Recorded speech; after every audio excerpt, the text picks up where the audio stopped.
కొంతమంది మహానటులుంటారు. వాళ్ళెలాంటి వాళ్ళంటే, ఎదుటి వాళ్ళ కుటుంబాలు మంచియి గాదు. మన కుటుంబం మాత్రమే మంచిది. ఎదుటి వాళ్ళ పిల్లలు మంచివాళ్ళు గాదు. మన పిల్లలు మాత్రమే మంచివాళ్ళు. ఎదుటి వాళ్ళ కొడుకులు, కూతుళ్ళు, కోడళ్ళు, అల్లుళ్ళు మంచివాళ్ళు గాదు.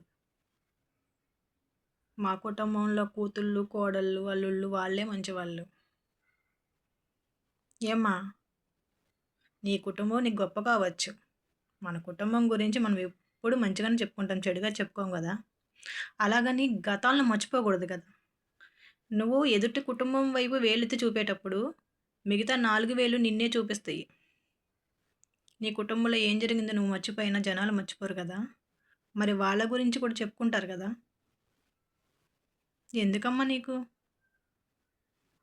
అసలు మనకెందుకు? ఎవరి జీవితాలు వాళ్ళకు నచ్చినట్టు ఉండేటప్పుడు చెప్పుకుంటే ఏమొస్తది మీకు? ఓకే. ఖాళీగా కూర్చుంటున్నారు, చెప్పుకుంటున్నారు. చెప్పుకోండి.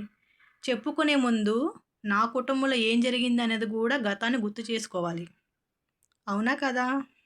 గుర్తు చేసుకొని ఎదుటి వాళ్ళ బిహేవియర్‌ని, క్యారెక్టర్ గురించి మాట్లాడుకోండి. అర్థమవుతుందా?